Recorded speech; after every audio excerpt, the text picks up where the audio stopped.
বিষ্ণু ঈসা ইসলাম তিনি যখন খায়বার দুর্গে আক্রমণ করবেন, তার মিলিটারিকে 5 ভাগে ভাগ করবেন। 5 ভাগে ভাগ করতেন। কি কমান্ডার ছিলেন তিনি! এক ভাগের নাম মুকদ্দমাতুল জাইশ, ফ্রন্ট উইং। ডান দিকে একটা থাকতো মাইমানা, বায়ে একটা থাকতো মাইসারা, মাঝখানে যে ব্যাটালিয়ন থাকতো এটার নাম কালব, পেছনেরটার নাম খালফ। সুবহানাল্লাহ পড়ে। এজন্য বিশ্বনবী যখন অ্যাটাক করতেন তখন সবাই বলতো জাল মুহাম্মদ ওয়াল খামিস, মুহাম্মদ তার 5 উইং এর ব্যাটালিয়ন নিয়ে আমাদের উপর আক্রমণ করেন। যুদ্ধের ময়দানে তিনি ঘোষণা দিতেন, খবরদার, এই যে ইহুদিদের উপর আক্রমণ করবা, যুদ্ধ করবা, কোন নারীদের গায়ে হাত তুলো না, শিশুর গায়ে হাত তুলো না, বৃদ্ধার গায়ে হাত তুলো না, খ্রিস্টান পাদ্রী বাবা যারা আছে, ফাদার অফ ক্রিশ্চিয়ান, পাদ্রীদের গায়ে হাত তোলে না। যুদ্ধ করতে যে গবাদি পশু বেরো না, গাছপালাগুলো ভেঙো না। সুবহানাল্লাহ কইতে মনে চায় না? গেছে যুদ্ধ করতে, গেছে কি, কিন্তু ক্ষয়ক্ষতি মিনিমাইজ করার জন্য কি চেষ্টা করতেন, কি রহমতের নবী, সবাইকে সম্মান করতেন, সবাইকে মানুষ হিসেবে দেখতেন। আমরা ভাগ করে ফেলি, আমরা দেখা মাত্রই যদি দেখি মাথায় টুপি আর দাড়ি, তখনই বাবা শুরু করে এটা কার মরিদ, কি সরসিরার মরিদ, না চরমনায়ের মরিদ, না আটরসের মরিদ, না অমুক জায়গার মরিদ। অথবা আমরা বলতে শুরু করি কি জামাত করে, না খেলাফত মজলিস করে, না ইসলামী আন্দোলন করে, না তাবলীগ করে। ভাগাভাগি আছে না নাই? কিন্তু আমরা তাকে মানুষ হিসেবে দেখি না। আগে দেখতে হবে মানুষ। আপনার চোখ দিয়ে যা দেখবেন এগুলো মানুষ, এগুলো সবাই মানুষ। বিশ্বনবী মানুষ হিসেবে সবাইকে ট্রিট করতেন। সাহাবাদেরকে নিয়ে বিশ্বনবী বসে আছেন, একটা লাশ নিয়ে যাওয়া হচ্ছে, লাশ দেখে বিশ্বনবী দাঁড়িয়ে গেলেন। সাহাবারা বললেন, ইয়া রাসূলুল্লাহ, আপনি দাঁড়ালেন যে, ইন্নাহু ইয়াহুদি, এটা ইহুদির লাশ, ইন্নাহু ইয়াহুদি, এটা তো ইহুদির লাশ, বসে দাঁড়ালেন যে। বিশ্বনবী বললেন, আওয়ালাইসাত নাফসান, এটা কি মানুষ না?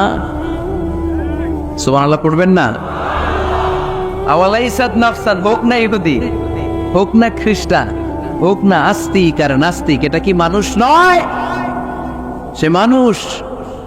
সবার উপরে মানুষ সত্য, তাহার উপরে নাই। মাখলুকাতের মধ্যে সবচাইতে বেশি শ্রেষ্ঠতম হচ্ছে মানুষ। বিশ্বনবী সবাইকে মানুষ হিসেবে ট্রিট করতেন। এজন্য বিশ্বনবী হচ্ছেন সবচেয়ে বেশি ব্রড মাইন্ডেড, মানে খোলা মনের, বড় মনের, দিল দরিয়া। ন্যারো মাইন্ডেড ছিলেন না। আমরা ন্যারো মাইন্ডেড, আমরা অল্পতে ঝগড়া বাঁধিয়ে দিই, আমরা অল্পতে অন্যকে গালমন্দ করি, আমরা অল্পতে ভাগাভাগি করি। ভাগাভাগি করবেন না, সহজ করে ইসলামকে উপস্থাপন করুন। আর দ্বীন ইউসরুন লা উসরা ফি। আমার প্রিয় ফরিদপুরের ভাইয়েরা, দিন সহজ, এটার মধ্যে কাঠিন্যতা নাই। আমরা এটারে কঠিন বানাইছি। আমি প্রায় বিভিন্ন মাহফিলে বলি যে আল্লাহ ছাড় দেয় কিন্তু মাওলানা ছাড় দেয় না। আসরা নাই? আল্লাহ ঠিকই ছেড়ে দিয়েছে, মৌলবী ছাড় দেয় না। বিষ্ণুবী সাহাবাদেরকে নিয়ে বসা এক বেদুইন এসে মসজিদের ভিতরে উট ঢুকায় দিছে, মসজিদে নববীতে, আর মসজিদের মাঝখানে বসে পেশাব করা শুরু করে দিচ্ছে। আপনাদের এখানে ফরিদপুরের সবচেয়ে বড় মসজিদ কোনটা? কি নাম? এই কেন্দ্রীয় জামে মসজিদের ভিতরে যদি এক হিন্দু ঢুকে পেশাব শুরু করে, কি করবেন? হ্যাঁ, ওই কয় কোবাইলাম আবেগে ওরে পিটানো শুরু করবে সবাই। সাহাবারাও তাই শুরু করলেন, মারতে উদ্ধত হলেন। বিশ্বনবী বললেন, এই রাখো ওরে পেশাব করতে দাও, পেশাব করতে দাও। এর কারণ কেউ যখন ইউরিন পাস করে, স্টুল পাস করে, তখন এটা তাকে ধীরে সুস্থে করতে দিতে হয়। এজন্য টয়লেটে কেউ ঢুকলে জোরে বাড়ি দিবেন না, তাহলে খবর আছে। কাশি দিবেন, যে একটু কাশি দিবেন, এরকম, হ্যাঁ, এরকম কাশি দিবেন। অথবা পায়চারি করবেন। যদি পায়চারি করেন তাহলে সে বুঝবে সামওয়ান ইজ ওয়েটিং আউটসাইড, সামনে একজন ওয়েটিং করতেছে বাইরে, আমাকে বেরোতে হবে। কিন্তু আপনি যদি ওরা ডাকতেন, কুদ্দুস রে, কুদ্দুস খোপা, আমি নাই, কারণ এটা ভয়ঙ্কর একটা বিষয়। আপনি যখন ইউরিন পাস করছেন খুব স্মুথলি করতে হয়, তখন ডাক দিলে পেশাব আটকায় গেলে আপনার ভয়ঙ্কর রোগ হতে পারে। কি ফিলোসোফার ছিলেন, কি বড় ডাক্তার ছিলেন বিশ্বনবী মুহাম্মদ সাল্লাল্লাহু। বিশ্বনবী বললেন, ওরে ডেকো না, কাজ সারতে দাও। ইচ্ছা মতো বেটা পেশাব করার পরে বিশ্বনবী গেলেন, যে বললেন, তুমি যে পেশাব করেছো তুমি কি জানো এই জায়গাটা কি? বেদিন বলে, না আমি তো জানি না এই জায়গাটা কি। বিশ্বনবী বললেন, এটা আমাদের ইবাদতগাহ, এটা আমাদের কি ইবাদতগাহ, এখানে ঢুকে আমরা আমাদের রবরে ডাকি, আল্লাহরে ডাকি, আমরা নামাজ পড়ি, জিকির করি, তাসবিহ করি, এটা আমাদের ইবাদতগাহ। কাজটা করা তোমার মোটেও ঠিক হয়নি। লোকটা অবাক হয়ে গেল, ঘটনা কি? তাদের ইবাদতগাহতে আমি পেশাব করেছি আর আমাকে জামাই আদর, আর আমাকে এত সুন্দর করে বলে যে এটা ইবাদতগাহ। আমাদের ইবাদতগাহের ভিতরে যদি কেউ এরকম করতো, ওরে তো একেবারে সাইজ করে ফেলতাম। সে অবাক হয়ে গেল। সে জিজ্ঞেস করলো, হু আর ইউ, কে আপনি? বিশ্বনবী বললেন, আনা মুহাম্মদ সাল্লাল্লাহু, আমি শান্তির ধর্ম, ইসলামের প্রেরণার বাণীবাহক। আমি লা ইলাহা ইল্লাল্লাহ মুহাম্মাদুর রাসূলুল্লাহ এই বাণী দিয়ে গোটা বিশ্বে বিপ্লব তৈরি করতে এসেছি। বেদুইন বলল, আমাকেও আপনার বিপ্লবে শরীক করে নেন। ইসলাম মারামারি কাটাকাটিতে আসে নাই। আপনার ব্রড মাইন্ডেড অ্যাটিটিউড দেখে হিন্দু ভাইরা কালিমা পড়ে মুসলমান হয়ে যাবে। এজন্য আল্লাহ বললেন, আলাম নাশরাহ লাকা সাদরাকা ওয়া ওয়াদা'না আনকা বিজরাক আল্লাযী আনকাদা যাহরাক ওয়া রাফা'না লাকা যিকরাক। সুবহানাল্লাহ পড়েন। আলাম নাশরাহ লাকা সাদরাক, নবী হে, আমি কি আপনারে ব্রড মাইন্ডেড বানিয়ে দেই নাই? এটা আপনার জীবনে বড় নিয়ামত। আপনি সংকীর্ণ মনা, আপনি ছোট মনের মানুষ নয়, আপনি বিশাল হৃদয়ের মানুষ। ইসলামের জন্য আপনার হৃদয়টারে আমি নবী খুলে দিয়েছি। এ হলো বিশ্বনবীর উপর প্রথম নিয়ামত। 2 নম্বরে আল্লাহ বললেন, ওয়াদা'না আনকা বিজরাকাল্লাযী আনকাদা যাহরাক, নবী হে, আমি আপনার পিঠ থেকে বিশাল বোঝাটা নামিয়ে দিয়েছি। সুবহানাল্লাহ পড়েন। কি নামিয়ে দিয়েছি? বোঝা। উত্তর করতে হবে, রেসপন্স। এটা তাফসীর মাহফিল, এটা হচ্ছে ক্লাসের মতো, যে কথা বলে শিক্ষক আর আমরা সবাই ছাত্র, ঠিক কি না? বোঝা নামিয়েছি নবী। কি নামিয়েছি? তাফসীরে 2টা এসেছে। বিজরুন মানে বোঝা, বিজরুল যাম পাপের বোঝা, আর একটা হচ্ছে বিজরুল গাম চিন্তার বোঝা। বিশ্বনবীর কোনো পাপ নাই, বিশ্বনবীর সব কিছুকে মাফ করে দিয়েছে কে?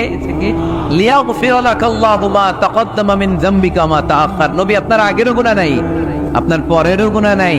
আপনি নবী মাসুম, আপনার গুনাহ নাই, আপনি নিষ্পাপ। নবীদের গুনাহ হয় না। আহলুস সুন্নাহ ওয়াল জামাআতের আকীদা হচ্ছে নবীরা মাসুম, নবীদের জীবনে কোনো গুনাহ হয় না। চিৎকার করে বলেন ঠিক কি না?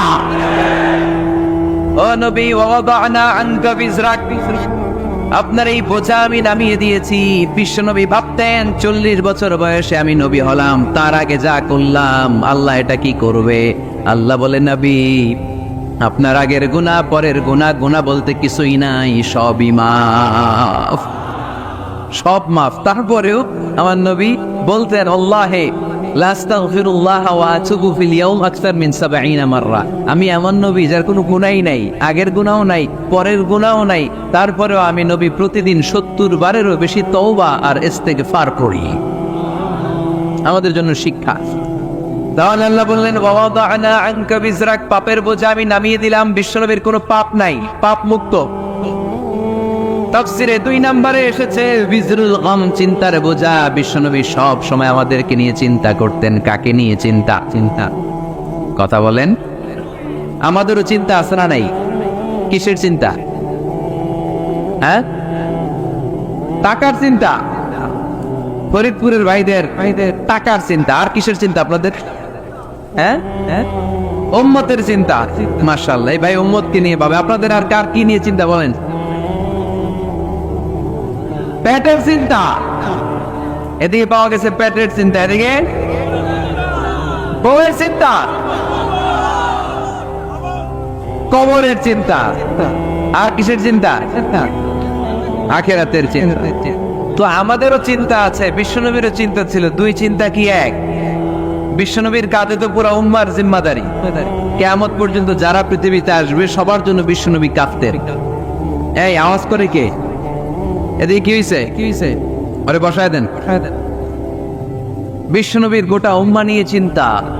সব নবীকে আল্লাহ তাআলা একটা করে দোয়া দিয়েছিলেন আর বলেছিলেন, নবী একটা স্পেশাল দোয়া করার সুযোগ তোমাদেরকে দিলাম, ওই দোয়া করলেই কবুল হয়ে যাবে। কিন্তু সুযোগ পাবা জীবনে কয়বার? সবাই বলেন কয়বার? সব নবী কয়টা করে পাইছে? সব নবী তাদের দোয়াগুলো দুনিয়াতেই করে ফেলেছে। বিশ্বনবী বলেন লিকুল্লি নবিয়্যিন দাওয়া মুস্তাজাবা। এ দুনিয়াতে সব নবীদের একটা করে মুস্তাজাবুদ দাওয়া আছে। আল্লাহ বলেছে, ও নবী, একটা করে স্পেশাল দোয়া করার সুযোগ পাবা, দোয়াটা করা মাত্রই কবুল করে নেব। বিশ্বনবী বললেন, এই পৃথিবীর বুকে যত নবী রাসূল দুনিয়ায় এসেছে সব নবীরা তাদের স্পেশাল দোয়া দুনিয়ায় করে ফেলেছে, ইল্লা আনা, কিন্তু আমি করি নাই। বিশ্বনবী বললেন, ওয়া ইন্নী আখতাবিউ দাওয়াতি শাফাআতান লিউম্মতি ইয়াওমাল কিয়ামাহ। আমি আমার স্পেশাল দোয়াটা করি নাই, আমার স্পেশাল দোয়াটা আমি আমার গুনাহগার উম্মতকে বাঁচানোর জন্য কিয়ামত পর্যন্ত রেখে দিয়েছি। আমরা যেদিন বিপদে পড়ে যাব, যদি আমার আব্বা আমারে চিনবে না, আমি আমার আব্বারে চিনব না, নেতা তার কর্মীরে চিনবে না, কর্মী নেতারে চিনবে না, ঠিক কিনা? পীর সাহেব মুরিদরে চিনবে না, মুরিদ পীর সাহেবরে চিনবে না, স্বামী তার স্ত্রীরে চিনবে না, স্ত্রী তার স্বামীরে চিনবে না। নবী থেকে শুরু করে, অলি থেকে শুরু করে, শহীদ থেকে শুরু করে সবার মুখে একটাই জিকির, ইয়া নাফসি ইয়া নাফসি ইয়া নাফসি।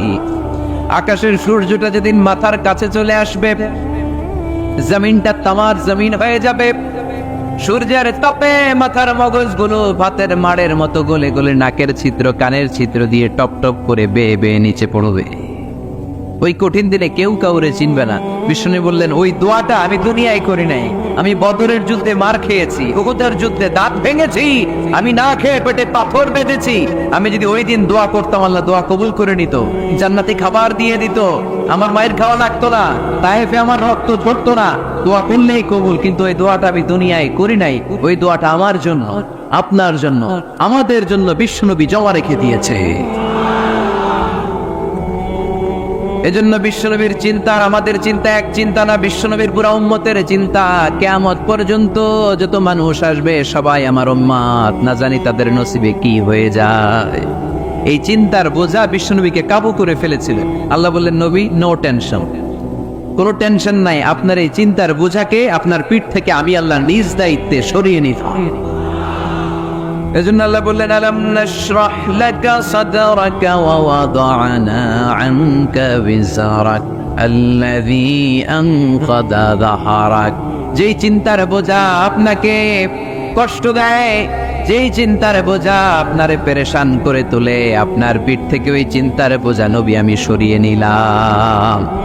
কি দিয়ে সরিয়ে নিল? কোরআনের আলো দিয়ে। আওয়াজ করে বলতে হবে, কি দিয়ে? বিশ্বনবী মক্কায় দেখতেন মূর্তির পূজা হয়, আল্লাহর ঘরের ভিতরে 360টা মূর্তির পূজা। বিশ্বনবী দেখতে পেলেন দুর্বলের উপরে সবলের অত্যাচার, বিশ্বনবী দেখতে পেলেন নারীদেরকে অত্যাচার করা হয়। কন্যা সন্তান হলে বাবা তার মেয়েটাকে নিয়ে জঙ্গলের ভেতরে ঢুকে কিংবা মরুভূমির ভেতরে যে জীবিত দাফন করে দেয়। ওয়াইদাল মাউফুদাতু সুইলাত ওয়াদুল বানাত। বিশ্বনবী এগুলো দেখতেন চারপাশে, দেখে এই পথহারা জাতিকে কিভাবে উদ্ধার করবেন, কি দিয়ে উদ্ধার করা যায়, এই টেনশনে বিশ্বনবীর পিঠ বাঁকা হয়ে গিয়েছিল, বাঁকা হয়ে গিয়েছিল। বিশ্বনবী সব সময় পেরেশান থাকতেন। আল্লাহ বললেন, নবী, টেনশনের দরকার নাই, হেরা গুহায় এমন একটা নূরের আলো দিয়ে আমি আপনারে আলোকিত করব, যার মাধ্যমে সব পেরেশানি দূর হয়ে যাবে। ألم نشرح لك صدرك ووضعنا عنك وزرك الذي أنقض ظهرك। আপনাকে পেরেশান বানিয়ে দেয় এরকম সব চিন্তার বোঝা আমি আল্লাহ সরিয়ে নিলাম। সুবহানাল্লাহ। দুইটা নেয়ামত শুনলাম, এবার 3 নম্বর নেয়ামত আল্লাহ বললেন, ওয়া রাফা'না লাকা যিকরাক। এই আয়াতটা মুখস্থ করতে হবে আজকে, আমার সাথে সাথে পড়েন, ওয়া রাফা'না লাকা যিকরাক। সবাই বলেন নাই, পড়েন, ওয়া রাফা'না লাকা যিকরাক ওয়া রাফা'না লাকা যিকরাক। নবী হে, আপনার সম্মানকে আমি আকাশচুম্বী করেছি। I have dignified your status high and high the highest peak. আপনার মর্যাদা উঠাতে উঠাতে আকাশ বাতাস ছাপিয়ে সাত আকাশ কাঁপিয়ে আরশের উপরে নিয়ে গিয়েছি। আপনার মর্যাদা আমার পরপরই, স্রষ্টার পরে পুরো সৃষ্টিকুলের উপরে বিশ্বনবীর মর্যাদা আছে না নেই? এজন্য আল্লাহ বললেন, ওয়া রাফা'না লাকা যিকরাক। ও নবী, আপনার মর্যাদা সম্মান আমি আকাশচুম্বী করেছি। আপনার সুনাম, সুখ্যাতি, মান, মর্যাদা আমি গোটা বিশ্বে ছড়াইয়া দেব। এ আয়াত যখন নাজিল হলো, কাফেররা হাসতে শুরু করলো। কাফেররা বলে, মোহাম্মদ পেটা বলে কি, ও জানে বাঁচবি কিনা ওইটাই তো সন্দেহ। আমরা যেই ষড়যন্ত্র পাকাচ্ছি, ও জানে বাঁচবি কিনা সে এটাই সন্দেহ। তার নাম গোটা বিশ্বে ছড়াবে কি করে আমরা দেখে নেব। আল্লাহ বলেন, তোরা আমার নবীর সুনাম সুখ্যাতি ছড়ানোর ব্যাপারে বাধা তৈরি করবি, তোরা আমার নবীর ব্যাপারে অপপ্রচার চালাবি, তোদের অপপ্রচারকেই আমি আমার নবীর প্রচার মাধ্যম বানিয়ে দেবো। তোরা করবি অপপ্রচার।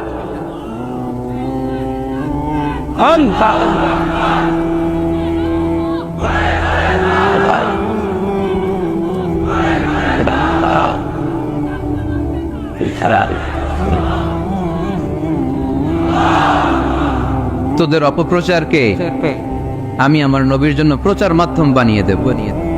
এরকম অনেক সময় হয় না যে কেউ কেউ অপপ্রচার করে কারো বিরুদ্ধে, এটা তার জন্য প্রচার হয়ে যায়।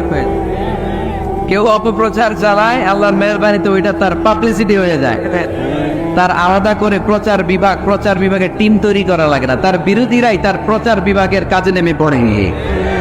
বিশ্বনবী বললেন, তোরা, আল্লাহ বললেন, তোরা আমার নবীর সুনাম সুখ্যাতিকে থামাবি, তোদের মাধ্যমে আমি বিশ্বনবীর সুনাম সুখ্যাতি গোটা বিশ্বে বুলন্দ করে দেব।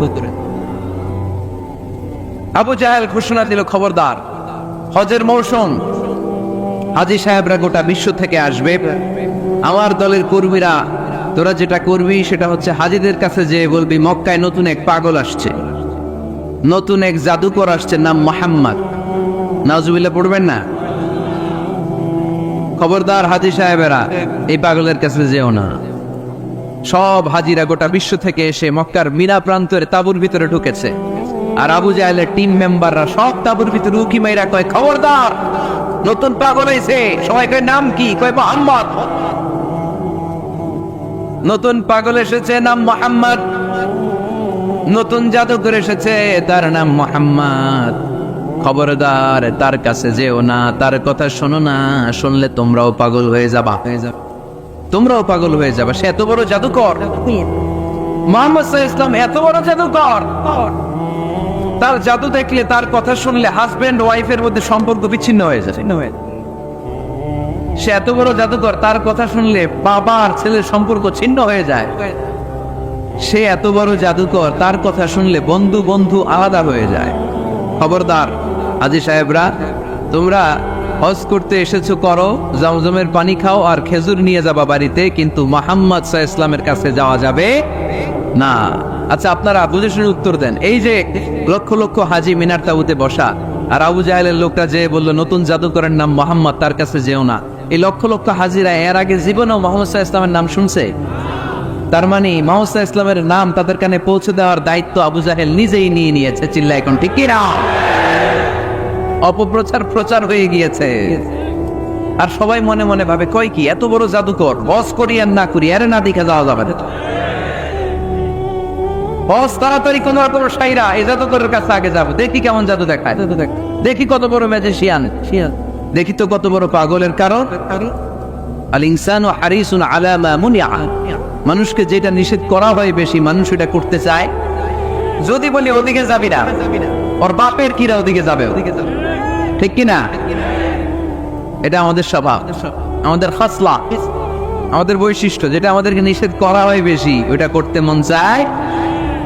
সব হাজিরা মনে মনে ভাবলো, আমরা যাব যাব, তোরা যতই বলিস না কেন, যাব যাব, হজের পরে অবশ্যই যাব। দেখা গেল হজের পরে বিশ্বনবী মুহাম্মদুর রাসূলুল্লাহ সাল্লাল্লাহু আলাইহি ওয়াসাল্লামের বাড়ির সামনে বিশাল বড় গ্যাদারিং শুরু হয়েছে।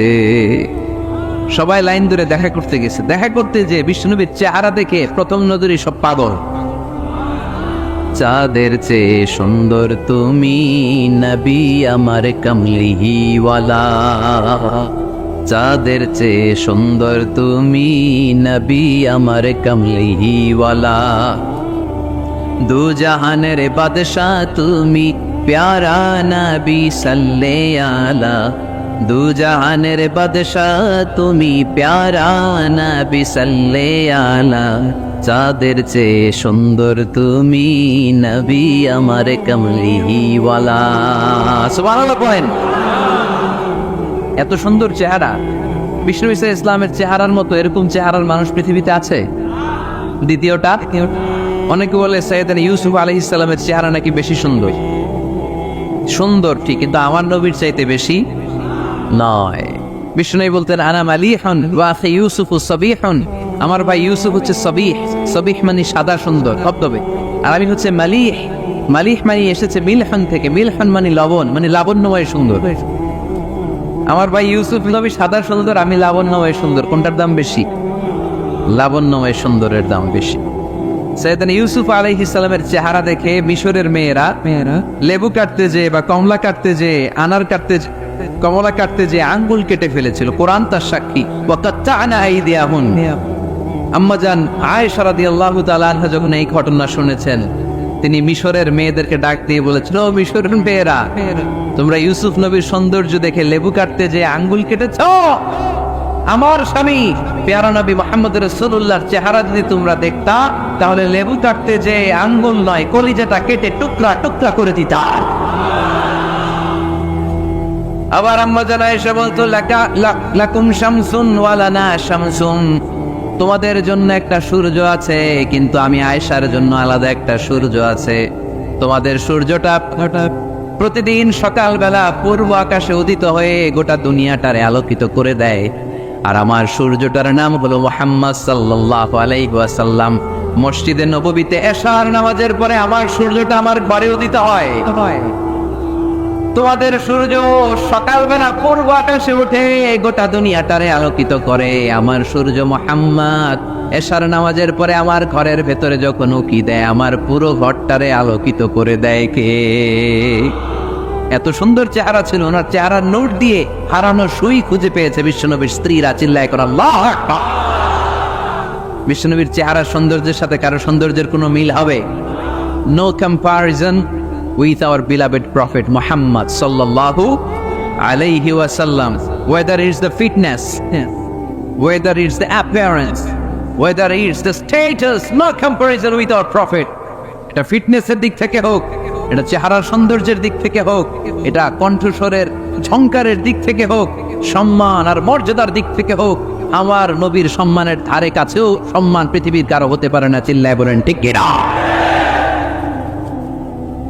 এজন্য আল্লাহ বললেন, ওয়ারাফা'না লাকা যিকরাক, নবী আপনার সম্মান বাড়াতে বাড়াতে আমি আকাশচম্বী করেছি। লোকজন সব যে বিশ্বনবীর দরবারে লাইন ধরেছে, হাজিরা সব বিশ্বনবীর কাছে যে চেহারা দেখেই কুপোকা, বাকি জিনিস তো পরে। অনেকে আছে না, চেহারা দেখলেই মানুষ পাগল হয়ে যায়, আছে না নাই? চেহারা দেখেই পাগল, চেহারা দেখেই পাগল। তারপর তারা মিলাতে লাগলো। মিনার তাবুতে আবু জাহেলের কর্মীরা ঘোষণা দিয়েছিল, এলাকায় মুহাম্মদ নামে পাগল এসেছে। তারা মিলায় দেখে না, এই মহামানব কোনোদিন পাগল হতে পারে না, কারণ পাগলের চুলগুলো থাকে উস্কো খুস্কো। ঠিক কিনা? আমার নবী সাল্লাল্লাহু আলাইহি ওয়াসাল্লামের চুল উস্কো খুস্কো ছিল। কত সুন্দর চুল আঁচড়ে রাখতেন, জাইতুনের তেল দিতেন, আতর ঢেলে মাথার শীতের মধ্যে ঢেলে দিতেন, কপাল বেয়ে বেয়ে পড়তো, আর যেখানে সেজদা দিতেন সেজদার জায়গা আতরের ঘ্রাণে আমোদ হয়ে যেত। হাতের তালুতে পারফিউম মাখতেন, আর মানুষের সাথে মুসাফা করলে যার সাথে মুসাফা তার হাতের সাথে নবীর ব্যবহৃত পারফিউমের ঘ্রাণ ছুটে যেত। এত পরিচ্ছন্ন ছিল তারা। বিশ্বনবীর বক্তব্যের মিল খুঁজে পায় না। তারা বলে, না, এই লোক কখনো পাগল হতে পারে না। পাগলের চুল থাকে উস্কো খুস্কো, জামা থাকে ছিঁড়া ফাড়া, গায়ের মধ্যে থাকে ময়লা। পাগল কখনো দাঁত মাজে না, কিন্তু বিশ্বনবীর মুচকি হাসির ফাঁক দিয়ে দাঁতের দিকে তাকালে মানুষগুলো সব পাগল হয়ে যায়। স্মাইল দিতেন বিশ্বনবী, স্মাইল, মুচকি হাসি, তাবাসসুম। বিশ্বনবীর মুচকি হাসি দেখলে মানুষ পাগল হয়ে যেত, পাগল পারা হয়ে যেত। যারা বলে, না না, এই মহামানব তো কখনো পাগল হতে পারে না। আবার মিলাতে লাগলো। আবু জাহেলের কর্মীরা বলেছিল এটা নাকি বড় জাদুকর, কিন্তু তারা বলে, না না, এই অসাধারণ লোকটা জাদুকর হতে পারে না, সে তো কোনো মন্ত্র পড়ে না। জাদু করার জন্য মন্ত্র পড়ার দরকার আছে না নাই? বিশ্বনবী কি মন্ত্র পড়তো? বিশ্বনবী কি পড়ে শোনাতো? চিল্লায় বলেন, কি পড়ে শোনাতো? কোরআন শোনাতো। এত সুন্দর কণ্ঠ ছিল বিশ্বনবীর, পাগল হয়ে যেত মানুষ শুনতে শুনতে। পাগল পাড়া হয়ে যেত, বিভক্ত হয়ে যেত। তারা সবাই বলতে আরম্ভ করলো, আবু জাহেল তুমি মিথ্যাবাদী। তবে তোমাকে ধন্যবাদ এরকম একটা মানুষের সাথে পরিচয় করিয়ে দেওয়ার জন্য। সুবহানাল্লাহ কইলেন না?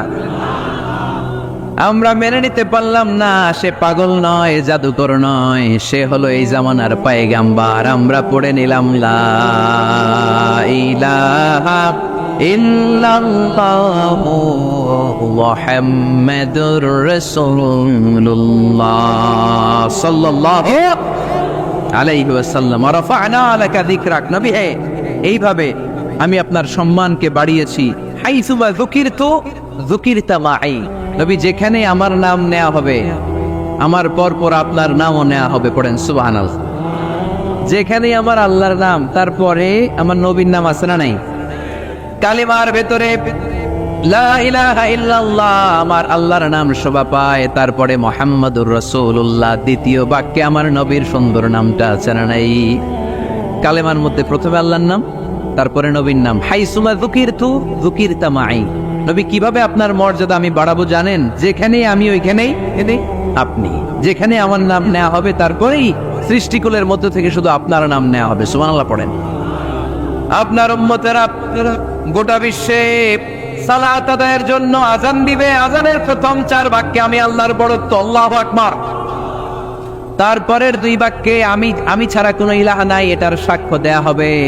তারপরের 2 বাক্যে সবাই সাক্ষ্য দিতে বাধ্য, আপনি ছাড়া দুনিয়ায় আর কোনো শেষ রাসূল নাই। তার মানে আজানের মধ্যেও আমার আল্লাহর নামের পরে আমার নবীর নাম আছে না নাই? এরপর আমরা একামত দিয়ে জামাত শুরু করি। এই জামাতের আগে যে একামতটা দেই, এই একামতেও আল্লাহর নামের পরে আমার নবীর নামটা আছে না নাই? আল্লাহু আকবার, আল্লাহু আকবার। আশহাদু আন লা ইলাহা ইল্লাল্লাহ, আশহাদু আন্না মুহাম্মাদার রাসূলুল্লাহ সাল্লাল্লাহু। তার মানে আজানে আমার নামের পরে আপনার নাম, একামতে আমার নামের পরে আপনার নাম। নামাজের শেষে যখন আমরা শেষ বৈঠকে বসি, সেখানে বিশ্বনবীর উপর দুরূদ আছে না নাই? তার মানে সব জায়গায় বিশ্বনবীর নাম নেয়াকে আবশ্যক করে দিয়েছে কে? নবী হে। এই গোটা বিশ্বের ভেতরে সূর্য উঠবে, সূর্য ডুববে, শীত যে গ্রীষ্ম আসবে, দিন যে রাত আসবে, এক মুহূর্তের জন্য আপনার নামের আলোচনা থামবে না। চিল্লায় বলো ঠিক কি না? রাফা'না লাকা যিকরাক। I have dignified your status very high, very high. অনেক উপরে নিয়েছি, আকাশ বাতাস ছাপিয়ে, সাত আকাশ কাঁপিয়ে আরশ পর্যন্ত আমি আপনার মর্যাদাকে বুলন্দ করেছি। এই পৃথিবীতে যত আসমানি কিতাব এসেছিল, সবগুলো আসমানি কিতাবে বিশ্বনবীর নাম উল্লেখ করেছে কে? তার মানে তাওরাতের ভেতরে বিশ্বনবীর নাম আছে না নেই? ইনজিলে, জাবুর, সুহুফে ইব্রাহিম, সুহুফে মূসা الذي يجدونه مكتوبا عندهم في التوراة والإنجيل। ইহুদিরা খ্রিস্টানরা বিশ্বনবীর মানতে চাইতো না। তারা বলতো, মুহাম্মদ তোমার নাম তো আমাদের কিতাবে নাই। বিশ্বনবী বললেন পড়ো। তারা পড়তে পড়তে বিশ্বনবীর জায়গাটা লুকিয়ে রাখতো। যেখানে বিশ্বনবীর নাম, ওরা এভাবে ধরে রাখতো। বিশ্বনবী সাল্লাল্লাহু আলাইহি ওয়াসাল্লাম এক সাহাবাকে বললেন, আমি তো ওদের ভাষা বুঝি না, তুমি ওদের ভাষা বুঝে দেখো কোন জায়গায় চোরামিটা করে। প্রতিটা কিতাবের প্রতিটা পাতায় পাতায় বিশ্বনবীর নাম আছে না নাই? সাইয়েদনা আদম আলাইহিস সালাম থেকে শুরু করে ঈসা আলাইহিস সালাম পর্যন্ত যত নবী এসেছে, সব নবী সুসংবাদ দিয়েছে যে একজন নবী আসবে, যেই নবী আসার মধ্য দিয়ে এই আম্বিয়া আলাইহিমুস সালাম পৃথিবীতে আসার যে ধারাবাহিকতা, এই সিলসিলা, এই চেইনকে আল্লাহ তাআলা কাট আপ করে দিবে। সাইয়েদনা আদম তার বংশধরদেরকে বলেছে, নূহ আলাইহিস সালাম তার প্রজন্মকে বলেছে, ইব্রাহিম আলাইহিস সালাম তার জেনারেশনকে বলেছে, মূসা আলাইহিস সালাম বনি ইসরাইলকে শুনিয়েছে। সর্বশেষ সাইয়েদনা ঈসা আলাইহিস সালাম এসে বলেছে, ইয়াতি মিন বাদি ইসমুহু আহমদ, আমার পরে এমন এক নবী আসবে, তার নাম, চিল্লায় বলেন, আহমদ বড় বিশ্বস্ত। সে কোন বন্ধু বল বেশি বিশ্বস্ত? সে কোন বন্ধু বল বেশি বিশ্বস্ত? কার কাছে মন খুলে দেয়া যায়, কার কাছে প্রাণ খুলে বলা যায়, হওয়া যায় অতি আশ্বস্ত, তার নাম আহমদ বড় বিশ্বস্ত। সুবহানাল্লাহ পড়ে। ইয়াতি মিন বাদি ইসমুহু আহমদ, আমার পরে এমন এক নবী আসবে তার নাম হবে আহমদ। এই নবীর পরে আর কোন নবী আছে? চিল্লায় বলেন লা নবিয়্যা বাদি ওয়ালা রাসূলা, আমার পরে কোনো নবীও নাই, আমার পরে কোনো রাসূলও নাই। তবে আমার পরে যদি নবী হওয়ার যোগ্যতা কারো থাকে, আমার ওমরে ফারুক নবী হওয়ার যোগ্যতা রাখে। কোন নবী নাই, আমার পরে কোনো নবী নাই। তার মানে বিশ্বনবীর জীবনে 3 নম্বর নিয়ামত হলো রাফা'না লাকা যিকরাক। মর্যাদা আমি বাড়াতে বাড়াতে বাড়াতে বাড়াতে নবী অনেক উপরে নিয়েছি। আবার আল্লাহ আমাদেরকে ডেকে বললেন, ও ইমানদার বান্দারা শোনো, আমি স্বয়ং আল্লাহ তাআলা আমার ফেরেশতা বাহিনী নিয়ে এই নবীর উপরে স্বয়ং আমি দুরূদ পড়ি। ইন্নাল্লাহা ওয়া মালাইকাতাহু ইউসাল্লুনা আলান নবী ইয়া আইয়ুহাল্লাযীনা আমানু সাল্লু আলাইহি ওয়া সাল্লিমু তাসলিমা।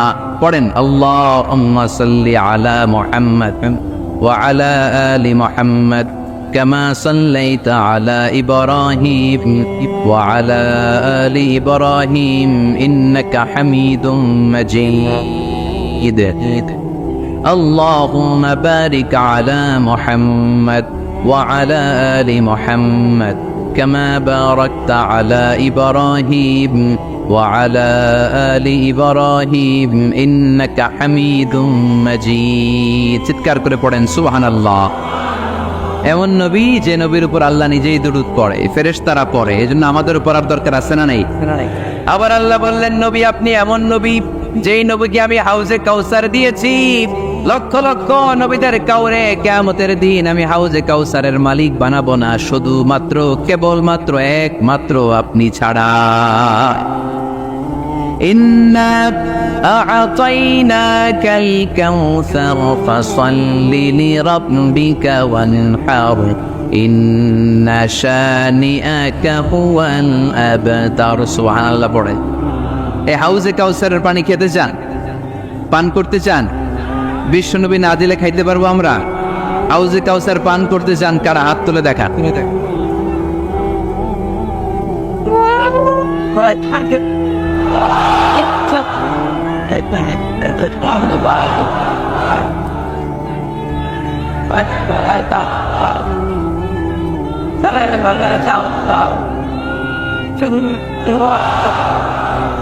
আহলা মিনাল আসাল, হাউজে কাউসারের পানি মধুর চেয়েও মিষ্টি। আবরাদু মিনাস সালজ, বরফের চাইতেও ঠান্ডা। আবিয়াদু মিনাল লাবান, দুধের চাইতেও সাদা। মান শারিবা মিনহা শারবাতান লাম ইয়াজমা আবাদা, এক ঢোক হাউজে কাউসারের পানি যে খাবে চিরকালের জন্য তার গলার তৃষ্ণা মিটে যাবে। ওই হাউজে কাউসার বিশ্বনবীকে দিয়ে বিশ্বনবীর মর্যাদা বাড়িয়েছে কে? আবার আল্লাহ বললেন, নবী পৃথিবীর অনেক নবীকে আমি নৈতিক বিজয় দান করেছি, কিন্তু সবাইকে আমি রাজনৈতিক বিজয় দান করি নাই। আপনাকে আমি এমন নবী করে দুনিয়ার বুকে পাঠিয়েছি, আপনাকে আমি নৈতিক বিজয় দান করেছি, পাশাপাশি রাজনৈতিক বিজয়ও দান করেছি। সুবহানাল্লাহ পড়ে। বিশ্বনবী একাধারে যেমনি মসজিদে নববীর ইমাম ছিলেন, পাশাপাশি মদিনার রাষ্ট্রের প্রেসিডেন্ট ছিলেন, ঠিক কিনা? তার মানে ইমাম বা নেতা এমন হওয়া দরকার যে নামাজও পড়াতে পারে, আবার সমাজও শাসন করতে পারে, ঠিক কিনা? এমন নেতার দরকার আছে না নেই? এজন্য বিশ্বনবী বললেন, রাব্বি আদখিলনি মুদখালা সিদকিন ওয়া আখরিজনি মুখরাজা সিদকিন ওয়াজআলনি মিন লাদুনকা সুলতানান নাসীরা। ও আল্লাহ, আপনি আমারে সত্যতার সাথে মক্কায় রাখেন, বের করলেও সত্যতার সাথে বের করেন, আর আপনি আমাকে বিজয়ী শক্তি দান করেন। বিজয়ী শক্তি, রাজনৈতিক শক্তি বিশ্বনবী আল্লাহ তাআলার কাছ থেকে দোয়া করে চেয়ে নিয়েছেন। চিল্লায় বলেন ঠিক কিনা? রাজনৈতিক শক্তির দরকার আছে না নাই? দরকার আছে। তা আস্তে করে বললেন কেন? রাজনৈতিক শক্তি থাকার দরকার আছে না নাই? দেখেন বাংলাদেশ সৃষ্টি হয়েছে কত সালে বলেন? কত সাল? বাংলাদেশের বার্থডে কবে? 1971-এ। এই 71 সালের পর থেকে আমাদের বাংলাদেশে সুদ আছে না নাই? কিন্তু সুদের বিরুদ্ধে ওয়াজ আছে না নাই? আলেম ওলামারা আজীবন সুদের বিরুদ্ধে ওয়াজ করছে। আমরা ওয়াজ আগে করতাম, এখন করতেছি, সামনেও করব, মাগার সুদ মরবে না। এর কারণ যেটা আইন করে প্রণয়ন করা হয় ওইটা ওয়াজ করে মারা যায় না, ওইটারে আইন করে নষ্ট করতে হয়। চিল্লায় বলেন ঠিক কি না? আমি সারা জীবন সুদের বিরুদ্ধে ওয়াজ করলে সুদ যাবে না, কিন্তু দেশনেত্রী মাননীয় প্রধানমন্ত্রী যদি কালকে ঘোষণা দেয় বাংলাদেশের কোনো ব্যাংকে ব্যাংকিং ফিনান্সিয়াল ট্রানজাকশনে কোনো সুদ চলবে না, তার পরের দিন থেকে বাংলাদেশে কোনো সুদ থাকবে না। চিল্লায় বলেন ঠিক কি না? দয়াল বাবারে দয়া করো আমারে বলে, এখনো বলে। এত আমরা বুঝাই, তাওহীদের পক্ষে মানুষকে বুঝাই, শিরকের বিপরীতে আমরা মানুষকে সচেতন করি, এরপরেও বলে দয়াল বাবারে দয়া করো আমারে। দয়াল বাবা আপনার দয়া করতে পারে না, দয়া করতে পারে কে? এজন্য জীবনের যে কোনো মুহূর্তে, যে কোনো পরিস্থিতিতে, সিচুয়েশনেই আমরা থাকি না কেন, আমরা সাহায্য চাইবে একজনের কাছে, চিল্লায় বলতে হবে তিনি কে। হাদিসে কুদসিতে আল্লাহ বলেন, লাউ আন্না আউওয়ালাকুম ওয়া আখিরাকুম ইনসাকুম ওয়া জিন্নাকুম, পৃথিবীর সব মানুষগুলো, সব জিনগুলো, সাইয়েদনা আদম থেকে শুরু করে up to the day of judgement, কিয়ামত পর্যন্ত যারা এসেছিল, যারা আছে, যারা আসবে, সবাই যদি একটা ময়দানে দাঁড়িয়ে যায় আর দাঁড়িয়ে যদি আল্লাহর কাছে চাইতে থাকে, আল্লাহ এটা দাও, গাড়ি দাও, বাড়ি দাও, নারী দাও, সম্মান দাও, একটার পর একটা যদি আল্লাহর কাছে চাইতে থাকে, আর আল্লাহ তাআলা যদি তাদের সব চাহিদা পূরণ করে দেয়, সবও যদি দিয়ে দেয়, আল্লাহ বলে আমার ভান্ডারের 1 ইঞ্চিও কমবে না। তো যার ধন ভান্ডার এত বিশাল, তাকে রেখে দিয়ে আমরা অন্য জায়গায় চাবো কেন? কথা বুঝতে পেরেছেন? এটার নাম হচ্ছে তাওহীদ। মানে আমাদের সবকিছু এক কেন্দ্রিক হবে, আমাদের চাওয়া পাওয়া, বাসনা, যন্ত্রণা, আকাঙ্ক্ষা সবকিছু আমরা কার কাছে বলবো? এটার নাম তাওহীদ। এটার নাম কি? তাওহীদেরই মুর্শিদ আমার মুহাম্মাদের নাম বলো, মুহাম্মাদের নাম। আল্লাহর নাম জপলে বুঝতে পারি, আল্লাহরই কালাম বলো, মুহাম্মাদের নাম। ওই নামেরই রশি ধরে যাই আল্লাহর পথে, ওই নামেরই ভেলায় চড়ে ভাসি নূরের স্রোতে, ওই নামের বাতি জেলে দেখি আরশের মুকাম বলো, মুহাম্মাদের নাম। তাওহীদেরই মুর্শিদ আমার মুহাম্মাদের নাম বলো, মুহাম্মাদের নাম। চিল্লায় পড়েন আল্লাহু আকবার। তো এর নাম হচ্ছে তাওহীদ। তাওহীদ মানে হচ্ছে এক আল্লাহয় বিশ্বাসী হওয়া, ওয়াননেস অফ গড। আমাদের স্রষ্টা একজন। চিল্লায় বলতে হবে কয়জন? আরো জোরে বলেন কয়জন? খ্রিস্টানরা বলে ওদের স্রষ্টা 3 জন। কয়জন? এটাকে আরবিতে বলে তাসলিস, ইংরেজিতে বলে ট্রিনিটি, বাংলায় বলে ত্রিত্ববাদ। খ্রিস্টানরা 3 খোদায় বিশ্বাসী, আর আমরা কয় খোদায় বিশ্বাসী? 1 খোদায়। খ্রিস্টানরা বলে আল্লাহ হচ্ছে একজন প্রভু, ঈসা আলাইহিস সালাম হচ্ছে দ্য সন অফ গড, আল্লাহর ছেলে। নাউজুবিল্লাহ পড়েন। আবার জিব্রাইল আলাইহিস সালামকেও আরেক খোদা মানে, তারা ওনাকে বলে দ্য হোলি স্পিরিট। কিন্তু আমরা বলি কুল হু আল্লাহু আল্লাহুস লাম ইয়ালিদ ওয়া লাম ইয়াকুল লাহু কুফুয়ান আহাদ। আমরা বলি আল্লাহ এক, অদ্বিতীয়, তিনি অমুখাপেক্ষী। গোটা বিশ্বের সবাই বিপদে পড়লে চায় কার কাছে? আল্লাহ চায় কার কাছে? হ্যাঁ, আল্লাহ কারো কাছে চায় না। এটাই হচ্ছে স্রষ্টা আর সৃষ্টির পার্থক্য। আমরা বিপদে পড়লে আল্লাহর কাছে চাই, আল্লাহ কারো কাছে চায়। আমাদের প্রয়োজন পূরণে আমরা আল্লাহর কাছে ঠেকা, আল্লাহ কি কারো কাছে ঠেকা? এজন্য আল্লাহ বললেন তোমরা সব ফকির। আমরা কি? রব্বুল আলামিন বলেন ইয়া আইয়ুহান নাসু আনতুমুল ফুকারাউ ইলাল্লাহ ওয়াল্লাহু হুয়াল গনিয়ুল হামিদ। ও দুনিয়ার মানুষেরা শোনো, তোমরা হলো ফকির, তোমাদের প্রয়োজনে আমার কাছে চাও, কিন্তু আমি আল্লাহ কারো কাছে চাই না। আমরা সবাই ফকির। আমরা কি তাহলে ধনীকে? চিল্লায় বলেন ধনীকে? উনি কারো কাছে হাত পাততে হয় না, সবাই ওনার কাছে হাত পাতে। এজন্য আমরা ফকির, উনি হচ্ছেন ধনী। এজন্য সব বিপদে আপদে ওই ধনী আল্লাহর কাছে, অমুখাপেক্ষী আল্লাহর কাছে চাইতে রাজি আছেন তো? ছেলে হয় না, চাইবেন কার কাছে? মেয়ে হয় না, চাইবেন কার কাছে? না দুর্গার কাছে, সরস্বতী, খাজা বাবা, ল্যাংটা বাবা, আউলা বাবা, জাউলা বাবা, আছে না নাই?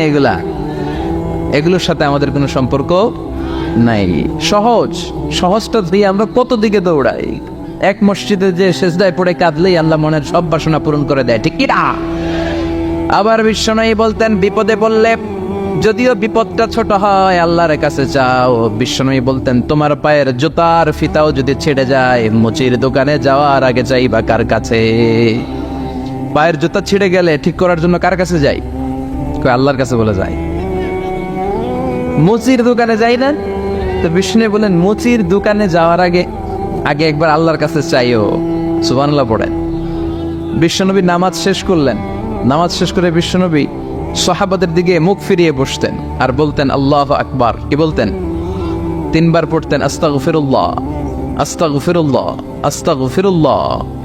তারপর তিনি অনেক আযকার পড়তেন, আযকারুস সাবাহ ওয়াল মাসা। সকাল সন্ধ্যার এই জিকিরগুলো পড়ে উনি ওনার জিহ্বাটারে সিক্ত করে রাখতেন। আমাদের সময়ই হয় না। আমরা নামাজের পরে আল্লাহুম্মা আমিন, ইয়া আরহামার রাহিমিন, সব শেষ। কোনো তাসবিহ তাহলিল নাই, জিকির আজকার নাই। বিষ্ণুনবী এটা করতেন না, তাসবিহ পড়তেন। তো বিষ্ণুনবী প্রায় দেখতেন এক সাহাবী সালাম ফেরানোর পরে দেয় দৌড়। বিষ্ণুনবী একদিন বলে, এক বসো, দৌড়াও কেন? কাজ আছে। বিষ্ণুনবী বললেন, আরে তাসবিহ পড়ে, এটা বড় কাজ। সাহাবী বলে, ইয়া রাসূলুল্লাহ, আমি আল্লাহর কাছে কি চাবো? আমার তো চাওয়ার কিছু নাই। বিষ্ণুনবী বললেন, লবণ চাও, লবণ। নুন চাও, এটা নুন। লবণটাও আল্লাহর কাছে চাইতে বলেছে। সুবহানাল্লাহ পড়বেন না? এজন্য বিপদে আপদে কার কাছে যাব? ছেলে হয় না, কে দিবে? মেয়ে নাই, কে দিবে? ছেলে মেয়ে দুইটাই লাগবে, কে দিবে? আবার দেখেন, কাউরে আল্লাহ ছেলেও দেয় না, মেয়েও দেয় না, আছে না নাই? তাহলে দেওয়ার মালিক কিন্তু একজন। চিৎকার করে বলতে হবে, তিনি কে? এটার নাম তাওহীদ। এটার নাম কি? তাওহীদ। আর এর বিপরীত যদি করেন তাহলে সব শেষ। আল্লাহ শীত থেকে তুমি আমাদের বাঁচাও। সবাই পড়েন আমিন। আপনাদের কি শীতে ধরছে? কষ্ট হচ্ছে? আপনাদের সাউন্ডের ভলিউম এত কম কেন? হ্যাঁ, লক্ষ্মীপুর খাবারের লোকদের সাউন্ডের ভলিউম খুব কম। ভলিউম বাড়াইতে চান না, সাউন্ড বাড়াইতে হবে, তাহলেই না কথা ইন্টারেক্টিভ হয়। আমি কথা বলবো, আপনারা শুধু শুনবেন, এই বক্তব্য আমি করি না। আমি ইন্টারেক্টিভ বক্তব্য করি। আমিও বলি, আমার শ্রোতারাও আমার সাথে কথা কয়। আলহামদুলিল্লাহ পড়েন। তো শেষ পর্যন্ত আমি যখন জিজ্ঞেস করবো, আপনাদেরকে উত্তর করতে হবে বাঘের বাচ্চার মতো। মুমিন তো এরকম জিমায় জিমায় উত্তর দেয় না। মুমিন ইমানের তেজদীপ্ত বলে বলিয়ান হয়ে ওঠে, ঠিক কিনা? মুমিন জ্বলে ওঠে আপন শক্তিতে, আছে না নাই? যে ইমান প্রয়োজনে জ্বলে ওঠে না, যে ইমান সত্যনের কথা বলে না, যে ইমান প্রয়োজনে জ্বলে ওঠে না, যে ইমান সত্যনের কথা বলে না, যে ইমান বাস্তবে নাই, যে ইমান অন্তরে নাই, মুখে শুধু ফাঁকা বলি, কি করে তারে বলো ইমান বলি, কি করে তারে বলো ইমানে বলি, কি করে তারে বলো ইমানে বলি। চিল্লায় বলেন ঠিক কি না? যে ইমান ইমানে ভুলে নাস্তিকতার মঞ্চে ওঠে, যে ইমান বাতিল মতের দোসর হয়ে ফায়দা লুটে, আছে না নাই? যে ইমান শুধুই কেবল খায় দায় আনন্দ করে, যে ইমান বোঝে না যে আরাকানে ভাইরা মরে, যে ইমান বাস্তবে নাই, যে ইমান অন্তরে নাই মুখে শুধু ফাঁকা বলি, কি করে তারে বলো ইমানে বলি, কি করে তারে বলো ইমানে বলি, কি করে তারে বলো ইমানে বলি, ঠিক কিনা? তো ইমানের বলে বলিয়ান হতে হবে, জ্বলে উঠতে হবে আপন শক্তিতে। রবির স্লোগান না, কথাটা ভালো, জ্বলে উঠতে হবে আপন শক্তিতে। তো এই জন্য ইমানদারের আওয়াজ হবে খুব বুলন্দ আওয়াজ। আপনাদের সুবহানাল্লাহ আলহামদুলিল্লাহর আওয়াজে আকাশ বাতাস চন্দ্র ভেদ করে এই আওয়াজ আল্লাহর আরশে যে ধাক্কা লাগতে হবে, চিল্লায় কোন ঠিক কিনা? এই শেষ পর্যন্ত এরকম বাঘের বাচ্চার মতো আওয়াজ করতে হবে, পারা যাবে না? ইনশাআল্লাহ পড়েন, আরো জোরে পড়েন ইনশাআল্লাহ। আজকের এই প্রোগ্রামে আসতে পেরে আমরা খুশি না বেজার? কম না বেশি? আমরা সবাই খুশি পরিমাণে বেশি আওয়াজ করে পড়েন আল্লাহু আকবার। আসুন আমরা আল্লাহ তাআলার দরবারে শুকরিয়া জ্ঞাপন করে যে আল্লাহ তাআলা এরকম চমৎকার পরিবেশে আমাদেরকে আসার বসার তৌফিক এনায়েত করলেন। আসুন হৃদয় নিংড়ানো মনের সবটুকুন ভালোবাসাকে উজাড় করে দিয়ে সিংহ শার্দুলের মতো গর্জন করে আকাশ বাতাস প্রকম্পিত করে মন প্রাণ বুক মুখ একসাথে করে দেহের সবটুকুন শক্তি গলার এই মাঝ বরাবর এনে আমরা চিৎকার করে পড়ি কালিমাতুশ শুকুর আলহামদুলিল্লাহ।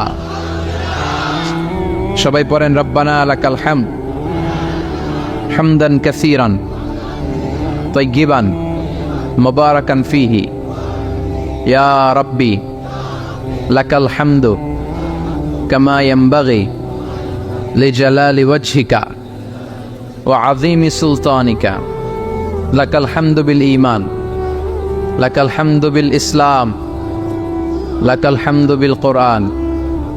প্রশংসা করলাম কার? আল্লাহর নাম জপতে কেমন লাগে? সবার ভালো লাগে? তাহলে আল্লাহর একটা ডাক দেন, বলেন ইয়া আল্লাহ। আবার ডাকেন, বলেন ইয়া আল্লাহ। আর জোরে ডাক দেন, পড়েন ইয়া আল্লাহ।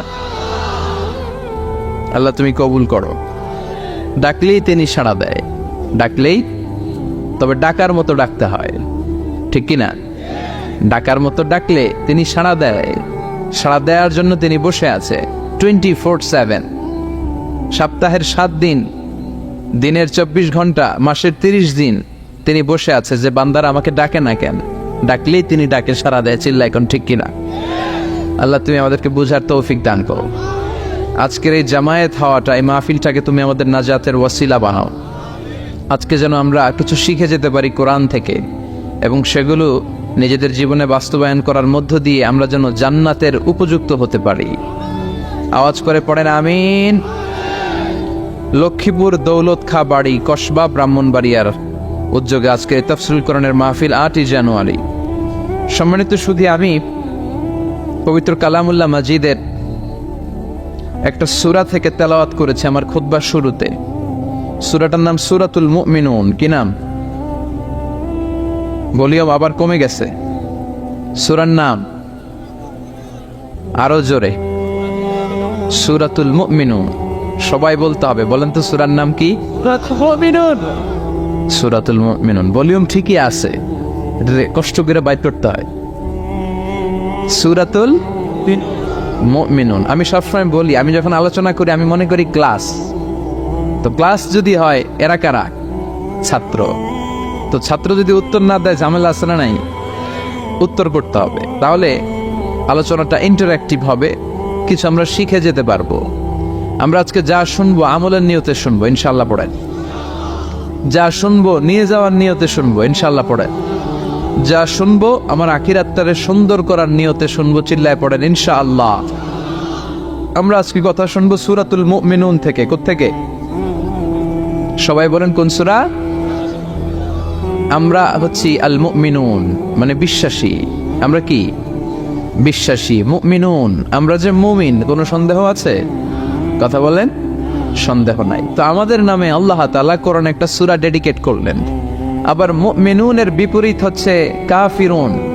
এই কাফেরদের নামে তো সূরা নাই না কোরআনে? আছে। কি নাম?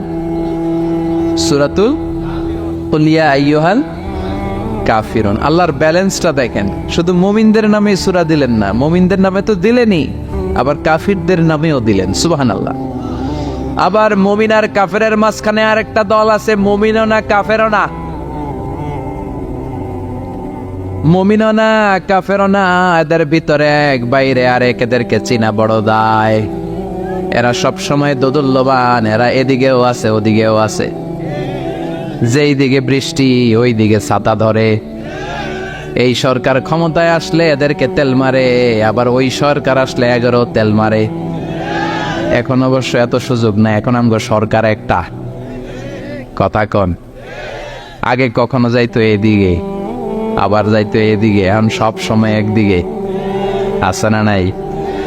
ভালো চলুক, শান্তিতে চলুক, হ্যাঁ, দুর্নীতি না থাক, সন্ত্রাস না থাক, আমরা এটা চাই। আমরা সাধারণ মানুষ এত রাজনীতির প্যাচগোছ বুঝি না। আমরা চাই শান্তি। আমরা চাই কি? আমরা চাই দুবেলা দুমুঠো ভাত, আমাদের সিকিউরিটি, আমাদের নিরাপত্তা, আমাদের ইসলাম। যে দেশে আল্লাহু আকবার ধ্বনির সাথে সূর্য ওঠে, আল্লাহু আকবার ধ্বনির সাথে সূর্য ডুবে, সে দেশে আর কিছু থাকবে না থাক, ইসলাম থাকবেই। আমরা চাই আমার এই ইসলামের বিরুদ্ধে কেউ কথা না বলুক, আমার নবীর সম্মান নিয়ে কেউ ছিনিমিনি না খেলুক। আমরা চাই আমার এই কোরআনের ব্যাপারে কথা বলার স্পর্ধা যেন কারো কলিজায় না হয়, জোরে কোন ঠিক কিনা? সাধারণ জনগণ হিসেবে এতটুকু চাওয়া আমাদের থাকতে পারে না? আমাদের নেতা নেত্রীদের কাছে আমরা শুধু এটাই চাই। তো আল্লাহ বললেন, গোলাম মুমিনদের নামে সূরা দিলাম সূরাতুল মুমিনুন, আবার কাফিরদের নামে সূরা দিলাম সূরাতুল কাফিরুন। আবার মাঝামাঝি একটা দল আছে, এরা মুমিন না, এরা কাফির না, এরা মুযাবযাবিন, এরা দুই নৌকায় পাড়া দিলে যে অবস্থা হয় তাদের অবস্থা ওই রকম। এরা এদিকেও আছে ওদিকেও আছে, নেহি এদার নেহি ওদার, দরমিয়ান মে সদার বাদার, আছে না নাই? নেহি এদার নেহি ওদার, দরমিয়ান মে সদর বদর। এদের উপরে ফিটফাট, ভিতরে গেছেন সদরঘাটে? মুখস্থ কয় খালি, দেখেন নাই সদরঘাটেরা গেছেন? সদরঘাট কি এখনো ফিটফাট হয় নাই? তো এদের অবস্থা হচ্ছে উপরে ফিটফাট, ভিতরে এদিকেও না ওদিকেও না, ভিতরে এক বাইরে আরেক। তার নাম মধু হই হই বিষ হাবাইলা। কয় মধু, কয় কি? আসলে এটা কি? এটা কি মুমিন না মুনাফিক? এই মুনাফিকদের নাম আল্লাহ একটা সূরা দিল। কি নাম সূরা? সূরাতুল মুনাফিকুন। দেখেন কোরআনের ব্যালেন্স কত সুন্দর। আল্লাহ বললেন মুমিনদের নামে সূরা দিলাম, কাফিরদের নামেও সূরা দিলাম। আবার মুমিনও না কাফিরও না, মাঝামাঝি একটা ওই দলের নামেও সূরা দিলাম সূরাতুল মুনাফিকুন। সুবহানাল্লাহ। আমরা মুনাফিক হতে চাই না, চাই কি হইতে চান? মুমিন যে হইতে চাই এটাও কইতে পারে না, জোর নাই। কি হতে চাই আমরা? মুমিন হতে চাই। ঈমানের পথে অবিচল থেকে আমার মরণ যেন হয়, পড়ে না আমিন। তোমারই কাছে মিনতি আমার, তোমারই কাছে মিনতি আমার, মহামহিম দয়াময়। ঈমানের পথে অবিচল থেকে আমার মরণ যেন হয়, পড়ে না আমিন। আমরা ঈমানের জীবন চাই, ঈমানের মৃত্যু চাই, আমরা শাহাদাতের তামান্না চাই। আল্লাহ তুমি কবুল করে নাও। বিষ্ণুই বলেন, যারা শাহাদাতের তামান্না অন্তরে রাখে না ওরা মুমিন হতে পারে। আর শাহাদাতের তামান্না অন্তরের মধ্যে রেখে লোকটা যদি বিছানায় পড়েও মারা যায়, শহীদদের কাতারে কিয়ামতের দিন তারে দাঁড় করাইয়া দিবে কে? আমাকে শহীদ করে ওই মিছিলে শামিল করে নিও, যে মিছিলের নেতা মীর হামজা, খোবায়েবে খাব্বাব, আল্লাহর কাছে যারা অতি প্রিয়, শামিল করে নিও। আমাকে শহীদ করে ওই মিছিলে শামিল করে নিও, পড়ে না আমি চিল্লা, পড়ে না আমিন। মরতে যখন হবেই আমরা শাহাদাতের মৃত্যু চাই। সাইয়েদনা ওমর ফারুক আল্লাহর কাছে দোয়া করতেন, আল্লাহ আল্লাহুম্মা রযুকনা শাহাদাতান ফি সাবিলিক ওয়াল মাউতা ফি হারামি রাসূলিক। ও আল্লাহ, আপনি আমার শাহাদাতের মৃত্যু দেন, আমার মৃত্যু পৃথিবীর কোন শহরে না দিয়ে বিশ্বনবীর শহর মদিনাতে আমার মৃত্যু দেন। ওনার দোয়া কবুল করে নিয়েছে কে? উনি অ্যাসাসিনেটেড হয়েছেন, আত্মাইর আঘাতে উনি নিহত হয়েছেন। আর ওনার কবরটা আছে বিশ্বনবী, তার পাশে আবু বকর, তার পাশে ওমরে ফারুক শুয়ে আছে। সুবহানাল্লাহ পড়ে। দুই সাথীকে পাশে নিয়ে হায় ঘুমিয়ে আছে নিঝুম নিরালায়, আমি সইতে পারি না বিরহ জ্বালা, ধন্য করো দিদারে ডেকে লও মাবুদ আল্লাহ, রওজা পাকের কিনারে। ঠিক কিনা? ডেকে লও রাসূল আল্লাহ না, ডেকে লও মাবুদ আল্লাহ। কারণ রাসূল আপনাকে দিদার দিতে পারে না, দিদার দিবে কে? বিশ্বনবীর স্বপ্নে দেখা অনেক বড় নেয়ামত। চাইলে বিশ্বনবীরে স্বপন যুগে দেখা যায় না। আল্লাহ যারে এই নেয়ামত দিতে চায় তারে দেয়, সবাই রে আল্লাহ দেয়। এজন্য এই নেয়ামতটাও বিশ্বনবীর কাছে যাওয়া যায় না, চাইতে হবে কার কাছে?